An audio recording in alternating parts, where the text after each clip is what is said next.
రాష్ట్రంలో సాగునీటి విడుదల ప్రాజెక్టుల నిర్వహణపై అధికార ప్రతిపక్షాల మధ్య మాటల యుద్ధం మొదలైంది.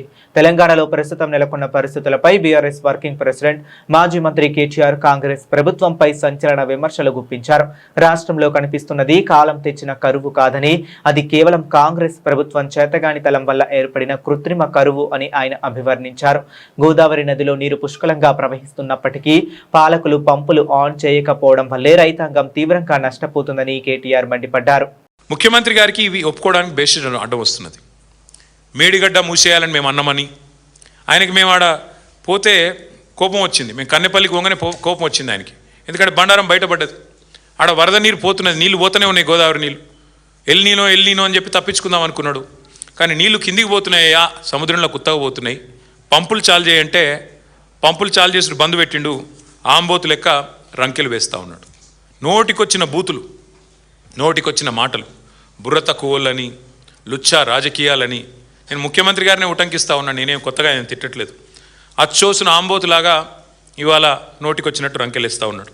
ఇక ఆయన మాట్లాడిన మాటల్లో పిచ్చివాగుడు తప్ప, శరామామూలుగా తిట్లు ఒట్లు తప్ప కొత్తది ఏమీ లేదు. ఇవాళ బండారం అయితే బయటపడ్డది ఈ రాష్ట్ర ప్రభుత్వానికి. ఏంటిది అది?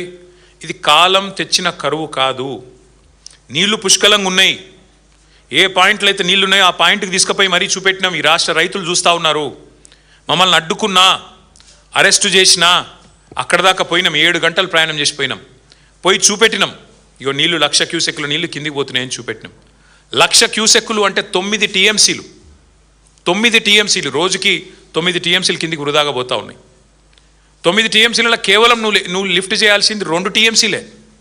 ఆ 2 టీఎంసీలు వచ్చే 100 రోజులు నువ్వు లిఫ్ట్ చేస్తే అన్ని రిజర్వాయర్లు ఎస్ఆర్ఎస్పితో సహా, మిడ్ మానేరుతో సహా, లోవర్ మానేరుతో సహా మొత్తం గోదావరి సిస్టంలో ఉండే మల్లన్న సాగరు, కొండపోచమ్మ సాగరు, రంగనాయక సాగరు, అన్నపూర్ణ, మలక్పేట, బస్వాపూర్ అన్నీ నింపొచ్చు.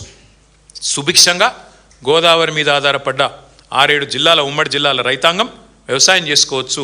బ్రహ్మాండంగా పంటలు పండించుకోవచ్చు. కరువుతో నిమిత్తం లేకుండా ఇది చేయవచ్చు. కానీ మీరు ఎట్లా ఉన్నారు రేవంత్ రెడ్డి గారు అంటే, మేడిగడ్డ కొట్టుకపోతుంది అంటాడు. ఏది గేట్లు దించితే, మేము అనలేదు అసలు గేట్లు దించాల్సిన అవసరమే లేదు. కానీ గేట్లు దించితే మేడిగడ్డ కొట్టుకపోతుంది, భద్రాచలం రాముడికి ముప్పు వస్తుందని మాట్లాడుతున్నాడు రేవంత్ రెడ్డి గారు. రేవంత్ రెడ్డి గారికి ఇంకొక విషయం కూడా నేను చెప్తా ఉన్నా, అవగాహన పెంచుకోండి.